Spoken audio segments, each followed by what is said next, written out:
dinamitar realmente el Banco Central? Ese edificio hay que dinamitarlo y dejar los escombros. Porque Pero no es un chiste esto. Escuchá, vos querés armar un memorial con cascotes Sí. y una fuente. Sí, Pero unidos. ¿por qué no le das independencia al Banco Central en vez de dinamitarlo? Pero que vos sea te crees- autárquico pero- y listo. ¿sí? ¿Y cómo crees que era durante la convertibilidad? Toma agua. Tomemos agua. No, juntos. Por Dios. favor, no está envenenada. No es agua del Banco Central. Paso de largo. Las palomitas, o sea, la reta, Vidal, las palomitas tibias. Radicales no son la Internacional Socialista. Son parte del problema, no de la solución. La coalición cívica es peor todavía. ¿Dolarizar o no? Esa es la cuestión. Javier Milei, ¿cómo estás? Todo bien, qué gusto estar aquí. Bien, antes de meterme en las cuestiones más estrictamente económicas, quería como unir el tema que estaba hablando el doctor Sabzai, porque la idea de la casta, que un poco permeó mucho a través tuyo, también de Expert, se empieza a incubar también con el vacunatorio VIP, con la foto de Olivos, con esa sensación de hay casta, hay fiesta privada y a vos te ponen como los boliches cuando eras chico, la soguita, y vos la ves de afuera con la ñata contra el vidrio. Bueno, desde mi punto de vista, lo que pasó en la esfera del Poder Ejecutivo es propio de un tirano, ¿sí? Porque fijaba un conjunto de reglas que él mismo después no cumplía, lo cual es propio de un inmoral. Además es un traidor, terminó acusando a la mujer, digo, de esa barbaridad que hizo.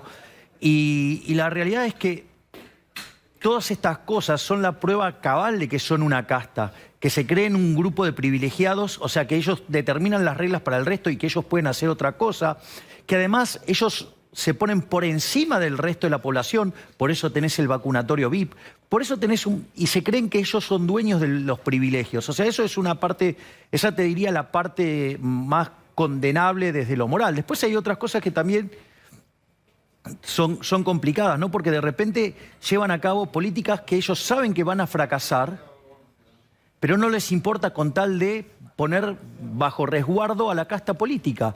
Entonces, y cuando tienen que elegir, digo, a ver, lo más interesante tenés esto de que se le aprobó el financiamiento con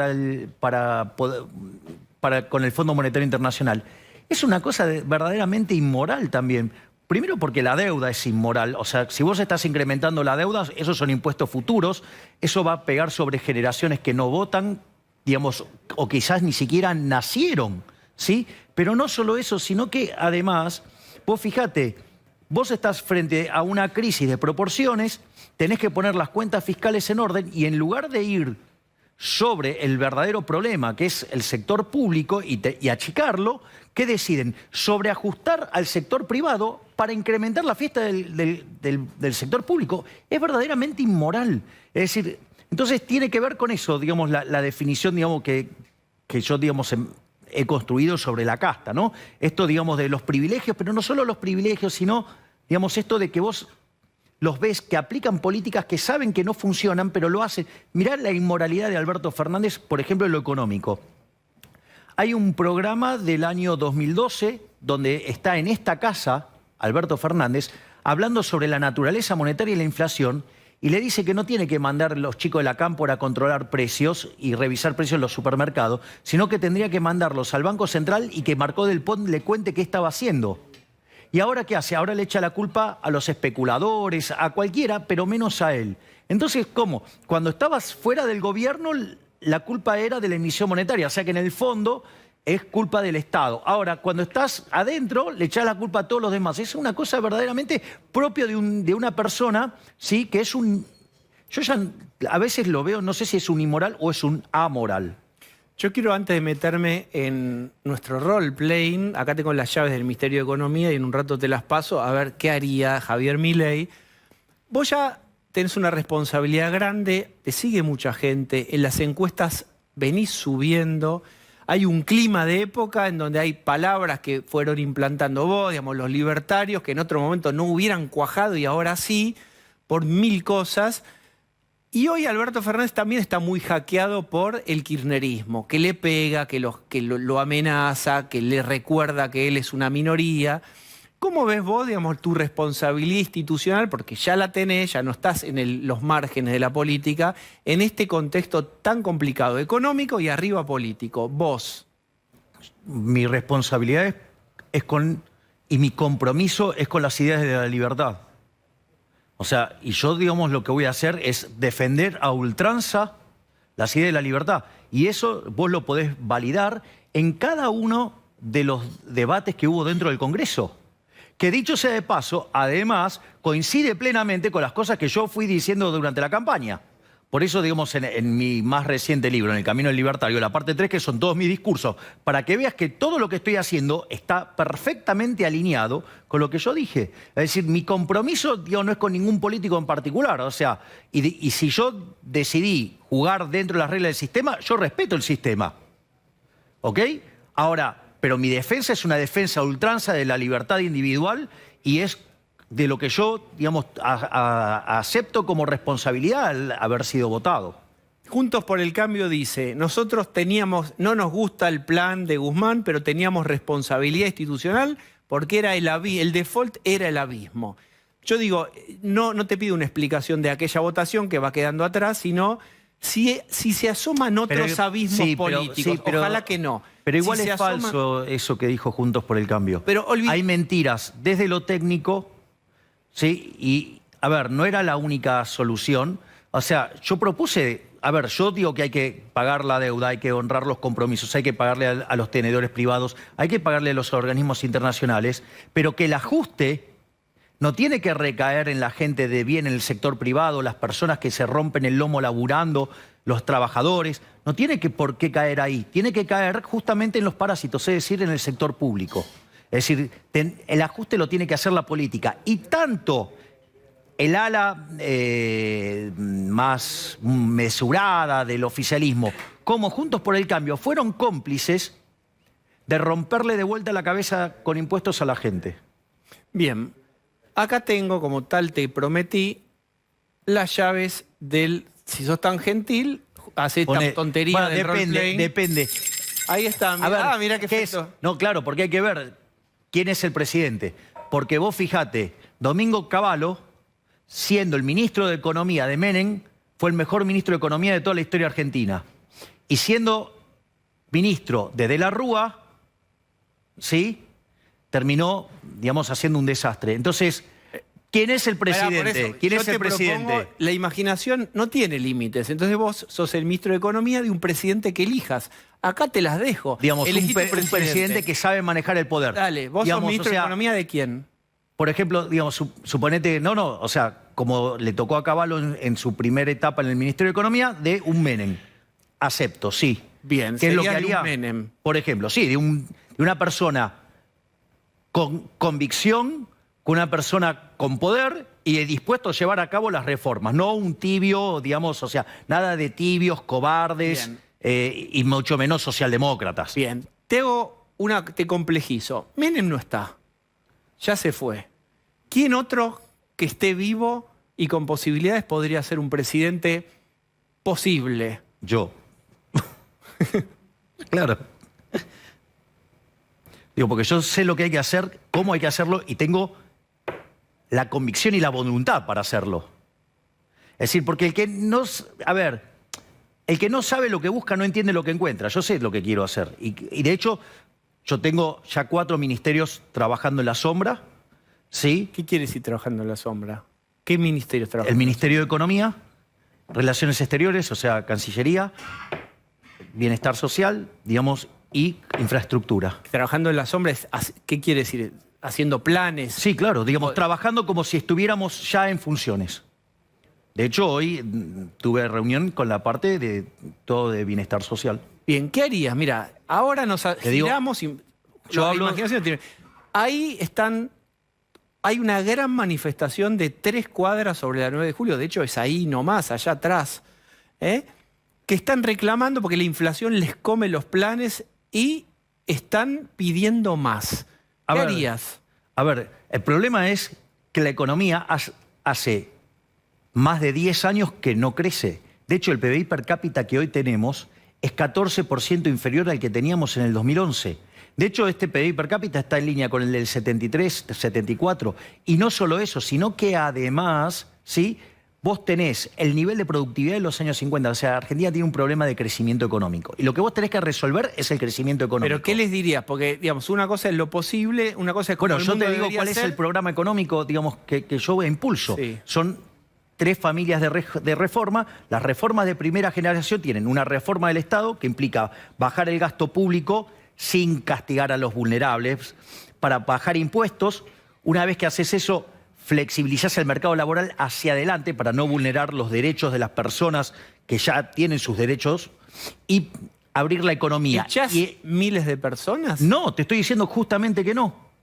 Es decir, tenés muchísimas partidas para cortar el gasto público de donde roban los políticos y que básicamente no tocas ni un solo plan social ni echás a una sola persona. Bien. Eso constituye las partes de la reforma de segunda generación. Pero vos fíjate que estoy diciendo, baja del gasto, baja de impuestos, de hecho la reforma impositiva ya la tenemos diseñada. No solo eso, sino que además lo que tenés es reforma del mercado laboral hacia adelante, apertura de la economía y en simultáneo una reforma monetaria y financiera que arranca cambiando el sistema financiero que tenés hoy, que de encaje fraccionario, a una que sería una banca Simon. Bien. Te tiro... Marca libre, Sí. competencia de monedas y a la postre terminar eliminando el peso. Ahora, ¿qué es lo que Eliminando pasa? el peso, Claro, exacto. dolarizando. Bueno, es que esa es la discusión. O sea, yo digo que hay libre elección de moneda. Libre elección de moneda, ¿no? Es decir, que vos elijas la moneda que se te da la gana. Yo lo que creo es que los argentinos ya eligieron su moneda, es el dólar. O sea, pero si vos querés dólar, euro, franco suizo, oro o lo que sea, a mí me da lo mismo. Pero yo tengo una pregunta. ¿Me puedes, o sea, y todos los que están acá, ¿alguien me puede decir cuánto está el blue?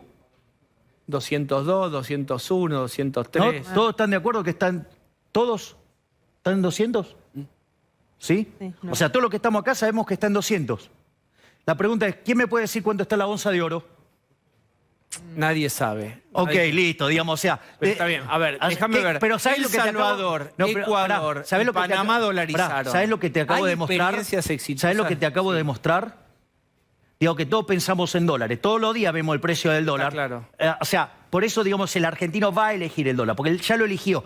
Y si en algún momento no le gusta, porque empieza a perder valor o lo que fuera, puede cambiar por otra moneda. Pero hay porque- que tener la cantidad de dólares para reemplazar Pará, los pesos. ¿sabés qué? Los argentinos tienen 400.000 millones de dólares en el colchón. Pero no te la van a poner a vos porque los invitan, ya los invitaron 50 pero veces digo, y se no. quemaron. Pero el punto es que vos ahora, digamos, es como que tenés un blanqueo de hecho. Y vos vas a poder moverte y hacer transacciones y no te las va a poder, y no se va a poder intrometer en eso, digamos, el Estado. ¿Hay dolarizaciones exitosas? La de, por ejemplo, El Salvador, No, Ecuador pero o por Panamá. Ecuador, bueno, la ¿Le de, va la de, mejor? la de Panamá es... A ver, ¿qué pasó con la inflación en Ecuador? ¿Cuál es el país de América Latina que menos inflación tiene? Ecuador.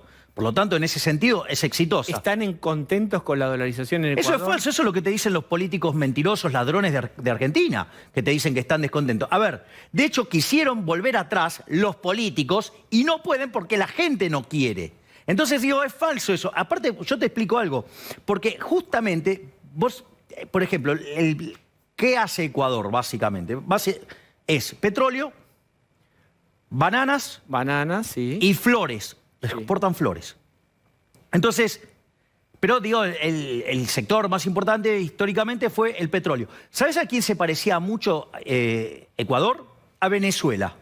Entonces, todos estos genios que dicen que fracasó, bueno, se hubiera parecido a Venezuela y hubiera perdido el 80% del PBI. ¿Y sabes qué? No solo que destrozó la inflación, que fue, aparte, primero fue de facto, lo determinó la gente, la dolarización, y los políticos lo único que hicieron fue aceptar eso. Javier, yo lo que necesito No, porque esto es saber- importante, porque en el caso de Ecuador no es un caso que fracasó, es un caso exitoso y que los políticos te quieren mentir. ¿Sabes por qué lo que pasa? Porque la emisión monetaria es un fraude, es una Bien. estafa. ¿Y sabes qué? Este gobierno, por ejemplo, en los últimos 2 años que estuvo gobernando, nos robó 11 puntos del PBI. Entonces, digamos, claro, los ladrones le parece que está bárbaro, digamos, seguir robando. Claro, porque ellos son los beneficiarios. Preguntale, ¿cómo te va a vos que fuiste estafado? Bien, escucha, teorema de Baglini, es decir, cuanto más lejos estás del poder, más cosas altisonantes podés decir. En la medida en que vas siendo más importante y con más responsabilidades, tu margen discursivo se acota. Vos vas siendo cada vez más importante. Entonces, y decime en qué cambió mi discurso. Nada. Escuchá, déjeme de completar.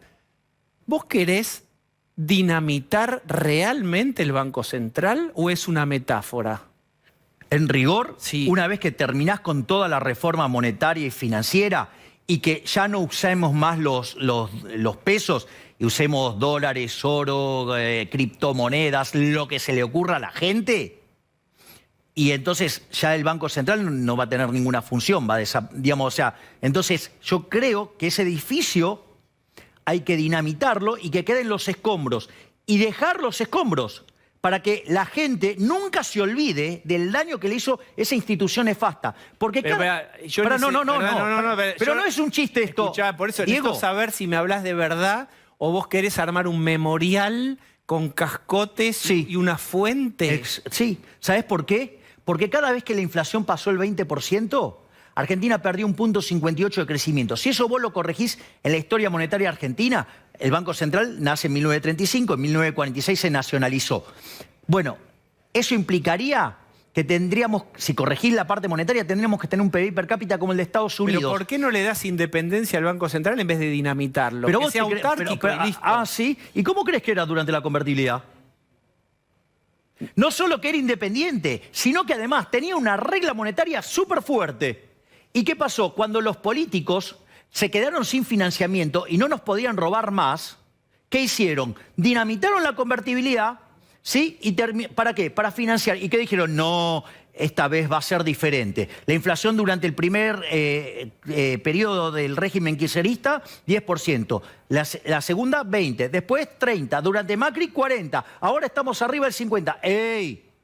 ¿Qué parte no entiende que los políticos son unos ladrones y que usan el señoriaje para estafarlos? Bien. Entonces sería una plaza, un memorial. Estamos hablando en serio. Sí, una vez que está terminada la reforma, y vos liquidaste, ¿sí? los pasivos del Banco Central honrando tus deudas, ¿sí? Con lo que tengas en el activo y aclarando que las LELIQs, como eso debería haber sido originalmente deuda pública, eso tiene que ser rescatado con deuda pública.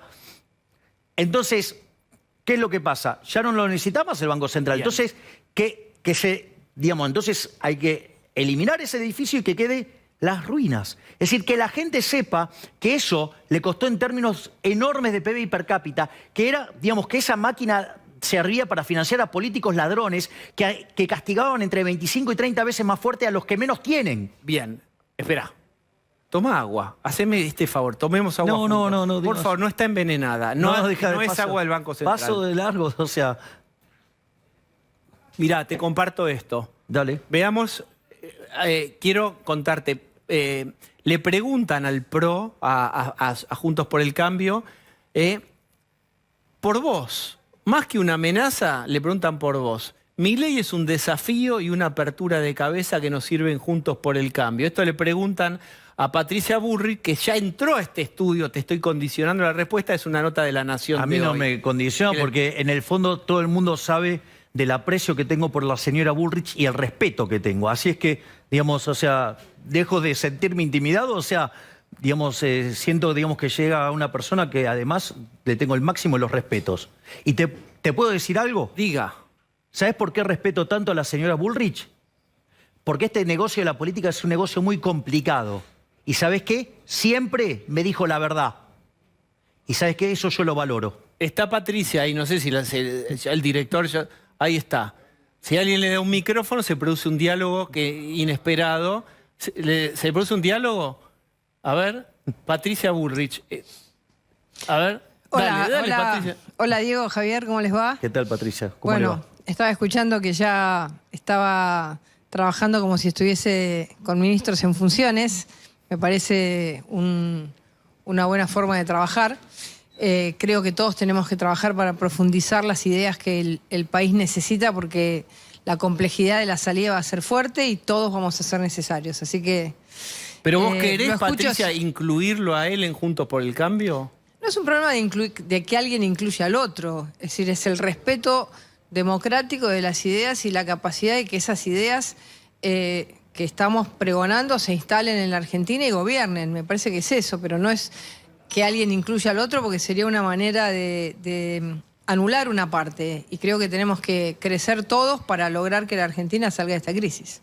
Tenés que decir algo. No, A ver. es que estoy totalmente de acuerdo con lo que dice. O sea, me parece que cada uno desde su lugar hace un aporte y un aporte para tratar de mejorar el país, digamos. O sea, la verdad, porque si seguimos así, en 50 años, pero exagerando, digamos, vamos a ser la Villa Miseria más grande del mundo, si no antes. Bueno, hay dos grandes fuerzas que podrían estar parejas eventualmente, como la historia muestra en una elección, y siempre está esta fórmula que es: Milei saca X puntos que termina robándoselos a Juntos por el Cambio, y atención con esta fórmula, le hace el juego al peronismo-kirchnerismo. ¿Qué pensás vos primero, Patricia? ¿Qué piensa Patricia de esa teoría? Le hace el juego Milei, todo bien, pero con esos puntos que se lleva perdemos la elección. Yo creo que todavía falta mucho, que hay mucho para conversar y que está tan lejos la elección que es necesario esperar. Digamos, no decir de esta agua no beberás, hay que esperar. Yo creo en la capacidad de encontrar puntos en común y pienso que el tiempo y las circunstancias del país pueden hacer que, digamos, gente que hoy aparece en distintas coaliciones aparezca más cerca. Y además, yo no creo en que alguien le robe votos a otro. Creo que cada uno se construye su relación con el electorado, y esa construcción del electorado, cada fuerza lo hace con la buena voluntad de llegar al ciudadano. Eso no es robarle a nadie, es construir políticamente. Juntos por el Cambio construyó una victoria electoral ahora y nosotros estamos muy orgullosos. Javier hizo una muy buena elección en Capital y tiene que estar orgulloso. Y eso no es haberle robado votos a nadie, es una construcción que va en paralelo. Si alguna vez se junta o no, la historia y las circunstancias del país lo dirán.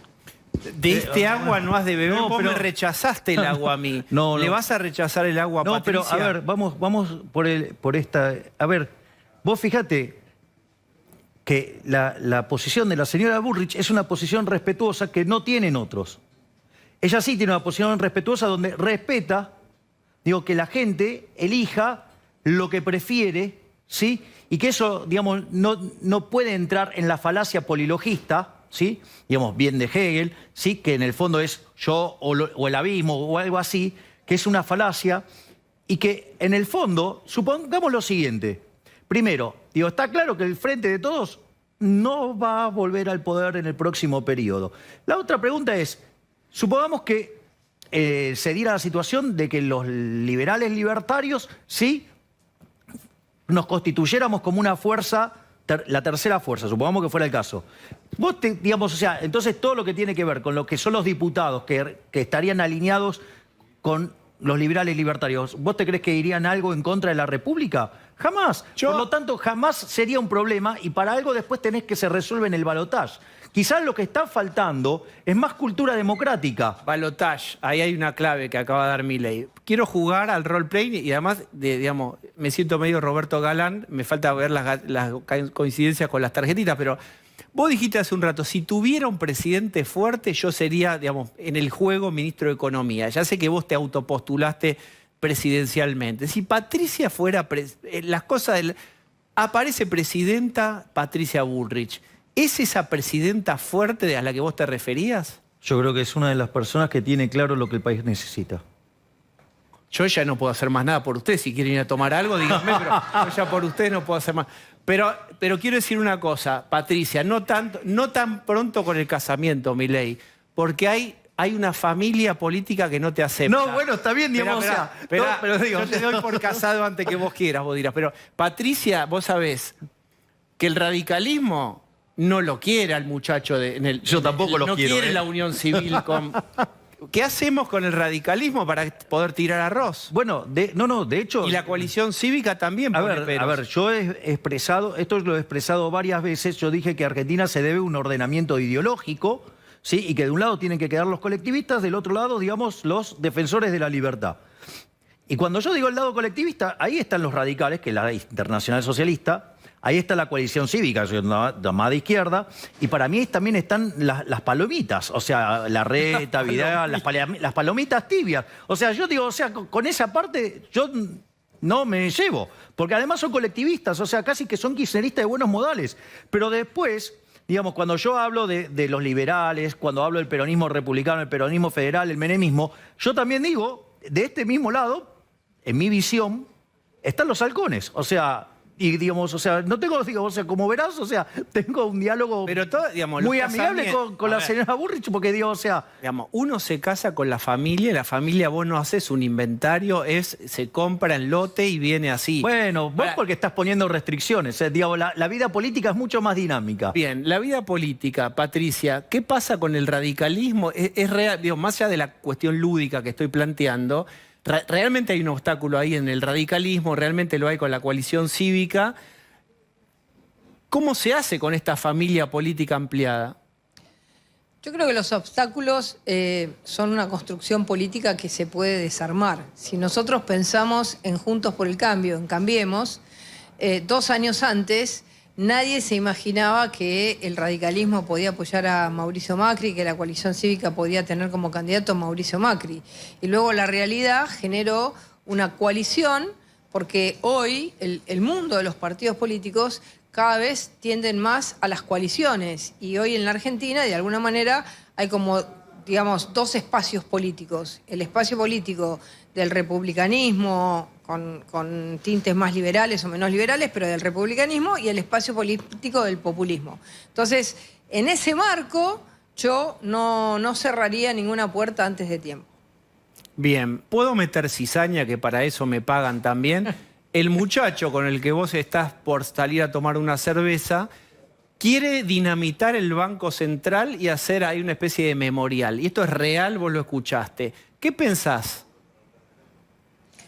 Bueno, a ver, yo creo que si nosotros hablamos de un Banco Central que ha permitido una inflación del 50%, si nosotros pensamos un Banco Central que emite sin límite, digamos que crea moneda sin respaldo, si pensamos en un Banco Central que no tiene profesionalidad, digamos que se cambian los presidentes del Banco Central cada 2 por 3, diría que este Banco Central no. Ahora, desde nuestro punto de vista, nosotros creemos que un Banco Central independiente, autónomo, con una nueva ley, con una capacidad de no emitir moneda, para ordenar nuestra economía va a ser importante. Es decir, no anularía totalmente el Banco Central. Me parece que es un debate interesante hacerlo en los próximos 2 años o en el próximo año y medio para llegar al gobierno.